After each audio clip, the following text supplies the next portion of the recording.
दोस्तों सब्सक्राइब करें हमारे चैनल को और बेल आइकन को प्रेस करके ऑल पर क्लिक करें। दोस्तों आज हम आपको सुनाने जा रहे हैं महाभारत की एक पौराणिक कथा। महाभारत युद्ध जीतने के बाद युधिष्ठिर के समक्ष भेष बदलकर प्रकट हुआ एक राक्षस। तो चलिए जानते हैं। पांडवों ने महाभारत का युद्ध जीत लिया था, लेकिन यह जीत उनको उतनी खुशी नहीं दे पाई, क्योंकि इस युद्ध में द्रौपदी सहित उनकी अन्य पत्नियों के पुत्र भी मारे गए थे। बचा था तो बस अर्जुन के पुत्र अभिमन्यु का एक पुत्र परीक्षित। युधिष्ठिर ने एक और जहां युद्ध भूमि पर ही वीर गति को प्राप्त योद्धाओं का दाह संस्कार किया, वहीं उन्होंने दोनों ही पक्षों के अपने परिजनों का अंत्येष्टि कर्म करने के बाद उनका श्राद्ध तर्पण आदि का कर्म भी किया। इसके बाद युधिष्ठिर का राज्याभिषेक जब होने वाला था तो वहां पर एक राक्षस भेष बदल कर पहुंचा। कहते हैं कि युद्ध में जीतने के बाद पांडवों ने ऋषि मुनियों की बात मानकर हस्तिनापुर में प्रवेश किया। जिस समय युधिष्ठिर का राज्याभिषेक हो रहा था, उसी समय चारवाक नाम का एक राक्षस ब्राह्मण के भेष में आया और युधिष्ठिर से कहने लगा कि तुमने अपने बंधु बांधवों की हत्या कर यह राज्य प्राप्त किया है, इसलिए तुम पापी हो। ब्राह्मण के मुंह से ऐसी बात सुनकर युधिष्ठिर बहुत डर गए। यह देखकर दूसरे ब्राह्मणों ने युधिष्ठिर से कहा कि हम तो आपको आशीर्वाद देने आए हैं, यह ब्राह्मण हमारे साथ नहीं है।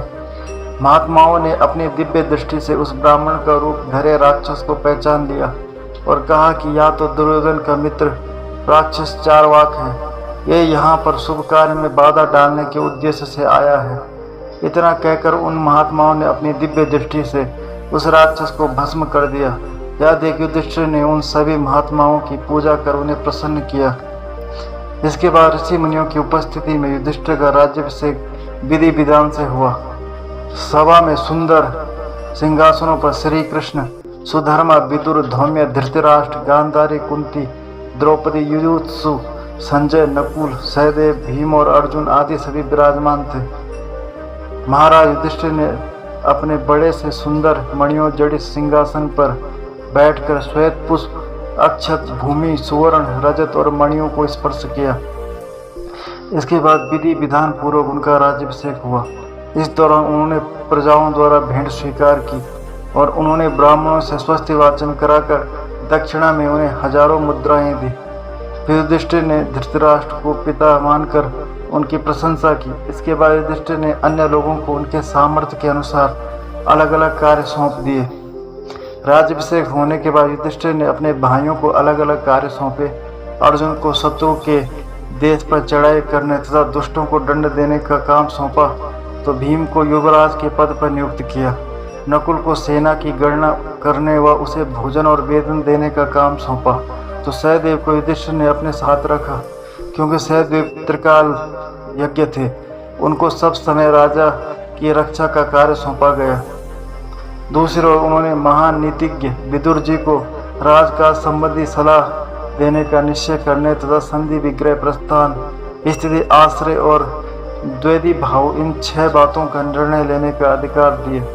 यह कार्य करना एवं क्या नहीं करना है, इसका विचार और आय व्यय का निश्चय करने का कार्य उन्होंने संजय को सौंपा। ब्राह्मण और देवताओं के काम तथा पुरोहिती के दूसरे कामों पर महर्षि धौम्य को नियुक्त किया गया। तो दोस्तों ये थी आज की कहानी। उम्मीद करता हूँ आपको कहानी पसंद आई होगी। अगर आपको कहानी पसंद आए तो चैनल को सब्सक्राइब करें, बेल आइकन को प्रेस करके ऑल पर क्लिक करें, वीडियो को लाइक तथा शेयर करें और हमें सपोर्ट करें। धन्यवाद।